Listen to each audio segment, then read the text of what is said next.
छात्रों के हक में फैसला करे। तो मुख्य सचिव ने कहा कि आप 2 से 3 दिन यानी 48 घंटे आप समय दें। हम निश्चित रूप से 48 घंटे अब बीत गए हैं, अभी तक कोई श्वेत पत्र जारी नहीं हुआ है। उन्होंने कहा था कि कुछ न कुछ फैसले जो है वो छात्र हित में होंगे।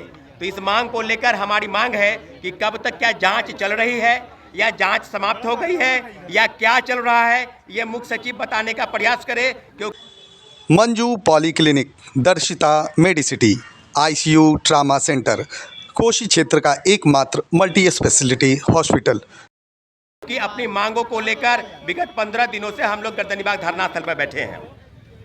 पटना के जिलाधिकारी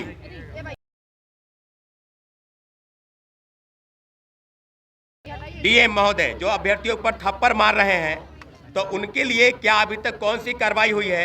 क्या मानवाधिकार आयोग, क्या महिला आयोग, क्या किस तरह की चीजें हुई है, इस बारे में भी संज्ञान लेने की जरूरत है। अब जिस अभ्यर्थियों पर हम लोग के डिमांड है कि जो प्रोटेस्ट हुआ 29 दिसंबर को प्रोटेस्ट हुआ, शांतिपूर्वक प्रोटेस्ट था। निश्चित रूप से 28 लोगों पर एफआईआर और 700 लोगों पर अज्ञात एफआईआर ये दर्ज हुई है।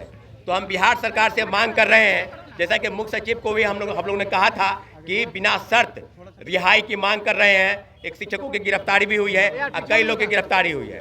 तो ओवरऑल कहा जाए तो इन मांगों को लेकर के हम लोग क्या सरकार के समक्ष अपनी बातों को रखना चाहते हैं, लेकिन हम लोग की डिमांड अभी तक नहीं पूरी हुई है। ये हम लोग की बात है। आगे का रास्ता क्या है? कितना संघर्ष जारी है? देखिए, आप लोग के माध्यम से जो प्रश्न आप लोग का है वो प्रश्न हम लोग बाद में कर लेंगे, लेकिन आप लोग के माध्यम से हम अपील करना चाहते हैं क्योंकि विगत 15 दिनों से हम लोग धरना पर बैठे हैं।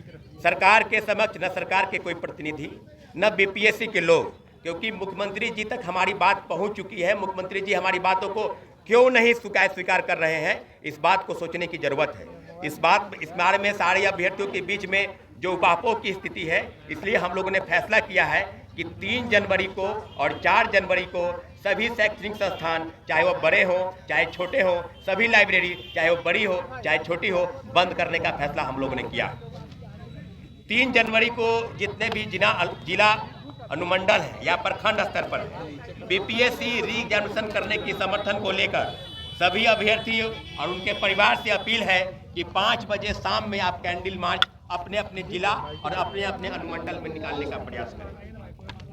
ट्विटर ट्विटर हैंडल करके री एग्जामिनेशन फॉर ऑल 11 बजे 3 जनवरी को चलाया जाएगा। एक ट्विटर कैंपेनिंग भी हम लोग कर रहे हैं, निश्चित रूप से अपनी बातों को ले जाएंगे। 4 जनवरी को ध्यान देने वाली बात है कि 4 जनवरी को बापू परिसर केंद्र सहित 22 परीक्षा केंद्रों पर परीक्षा लेने की तैयारी बीपीएससी कर रही है।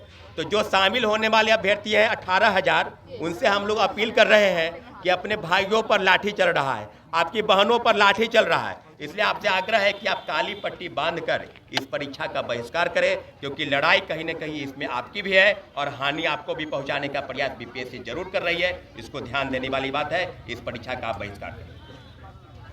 चौथी मांग कि हम लोगों को अपील कर रहे हैं आप लोग के माध्यम से कि जितने भी, चाहे ट्विटर हैंडलर हो, चाहे फेसबुक हो, चाहे एक्स हो, चाहे इंस्टाग्राम हो, सभी पर री एग्जामिनेशन फॉर ऑल की डिमांड लगातार कर रहे हैं। इसलिए आप सभी लोगों से आग्रह कर रहे हैं, आपके चैनल के माध्यम से जितने भी प्रिंट मीडिया, इलेक्ट्रॉनिक मीडिया के लोग हैं, कि आप एक बार पुनः 3 तारीख को और 4 तारीख को भारी से भारी संख्या में गर्दनीबाग धरना स्थल पर आप आएंगे और पुनः एक बार फिर से 29 दिसंबर की तरह ही एक बहुत बड़े प्रोटेस्ट की तैयारी में हम लोग शांतिपूर्वक आंदोलन करने की तैयारी में हम लोग हैं और उस आंदोलन की शुरुआत गर्दनीबाग धरना स्थल से होगी और निश्चित रूप से पूरी तैयारी करने के लिए हम लोग तैयार हैं। प्रशांत किशोर नहीं आए और जो पॉलिटिकल पार्टियां आप लोग के साथ आ रही थी, आगे आप लोग क्या चाहेंगे? वो पॉलिटिकल पार्टियां आए या नहीं? अरे एक मिनट, पॉलिटिकल पार्टी जितने भी जिनके कार्यक्रम हैं, चाहे वो प्रशांत किशोर जी के कार्यक्रम है, चाहे पप्पू यादव जी के कार्यक्रम है, सब अपने अपने कार्यक्रम छात्र हित में चला रहे हैं, उनका हम स्वागत करते हैं और निश्चित रूप से छात्र हम लोग अपनी लड़ाई लड़ने के लिए तैयार हैं। नए राज्यपाल आए हैं,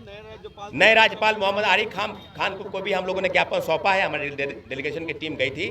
निश्चित रूप से उनसे भी आग्रह लगातार किया जा रहा है कि आज छात्र हित में फैसला ले, क्योंकि कहीं न कहीं सामान्यीकरण लागू करने का प्रयास, छात्रों के आंदोलन को लाठी और गोली के दम पर कुचलने का प्रयास चल रहा है। कोई नेता यहाँ आकर बैठता है आप लोग के साथ तो अनुमति रहेगी आप लोगों की? निश्चित रूप से सभी राजनीतिक दलों का स्वागत है, लेकिन मैं बार बार कह रहा हूं कि राजनीतिक इसको मंच नहीं बनने देंगे। हम लोग छात्र एकजुट है और छात्र अभ्यर्थी आवाज तब तक उठाता रहेगा जब तक कि हमारी डिमांड पूरी नहीं हो जाती है। प्रशांत किशोर धरना पे रहेंगे आप लोग बोले हैं? प्रशांत किशोर जी आएंगे, उनका स्वागत है, या कहीं और धरना देंगे वहां भी स्वागत है। निश्चित रूप से जितने भी दल के लोग अगर हमारी बातों को सरकार तक पहुंचाने का प्रयास कर रहे हैं, सभी का स्वागत कर रहे हैं। 3-4 को आप लोग बंद जो बुला रहे हैं वो सिर्फ स्कूल कॉलेज और लाइब्रेरी का है? स्कूल कॉलेज लाइब्रेरी और जितने भी कार्यक्रम होंगे वो गर्दनीबाग धरना स्थल से उसकी शुरुआत होगी। हम लोग सब कार्यक्रम को यहीं से शुरुआत करने वाले हैं। बिहार में बंद करेंगे आप?